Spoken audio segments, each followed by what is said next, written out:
There are over 100,000 skin cells in 1 square centimeter of skin. Each of these cells contain close to 2 meters of DNA, which contain our genetic information. All the genetic material in our body is called the genome. Because our DNA is very long, cells package up their DNA together with proteins known as histones. The DNA and protein complex is known as chromatin. DNA is wrapped around histone proteins, forming repeated units of nucleosomes that look like beads on a string. Chromatin is condensed further to form a chromosome.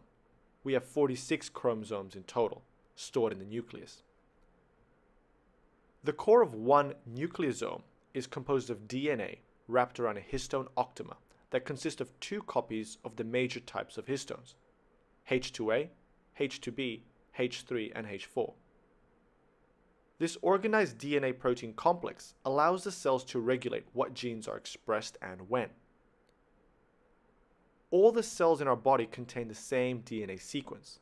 Skin cells, muscle cells, and liver cells contain the same DNA sequence. Yet all these cells have different structures and functions. The reason is that different cells only use or express certain genes. Within each cell, the DNA and also the histones can be tagged by tiny chemicals that modify gene expression. These chemical tags cause some genes to be turned on and some genes turned off. For example, muscle cells will have genes turned on that a muscle cell requires, and will turn off genes that a liver cell requires. Similarly, the liver cell will have genes for muscles turned off and genes that a liver requires turned on.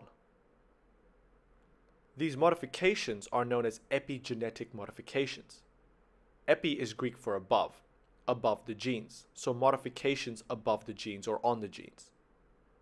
Epigenetic modification brings about lasting changes in gene expression.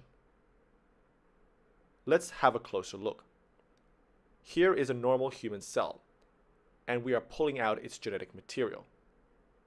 The DNA is wrapped around nucleosomes, which are made up of histone proteins.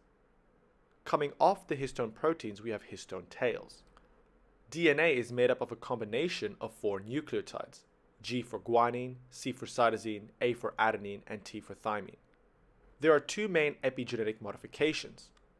The first one we will talk about is DNA methylation, where a methyl group is added directly to a cytosine residue that exists in a cytosine guanine sequence, or CpG sequence for short. So for example, here we have many CpG sites that make up a CpG island. And here the cytosine are methylated. The methylation of CpG sites in promoter regions is associated with gene silencing.